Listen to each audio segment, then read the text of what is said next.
Ғазиз Ишанаев біздің ауыл. Елден жырақ кеткелі нанасың ба?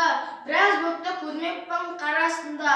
Барып кетті мен жайлап жатыр екен, Қараша ауыл Қаратал жағасында.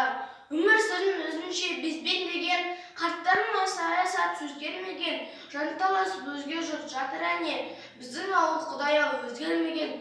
Босанмаған сауылған сейілінен, шырамыттым түрлерін күйеуінен, айналайын деді де, сонда жем тостанға толтырып мейірімін. Ерік бердің бойдағы күш аңға, көңілімде орны жоқ құсамынға, маңдайынан иіскеген ағалардың бала болып ойнадым құшағында. Айта бермеш әнеді текке өкпені, шақырып алып қасына өттеп бері. Кейді қарт балама ауыл саған, кет дегенге осылай кеттеп беді. Сап басылды шалқыған күй табанда, нем бар еді көміліп күйкі алаңға. Жалғас хаттың ұрыс қана ұмыт болды, жеңешем кеп шашымнан сипағанда. Жаным жүзеп жүреді жеке мұңды, тап сол күні бір ғажап от өрілді.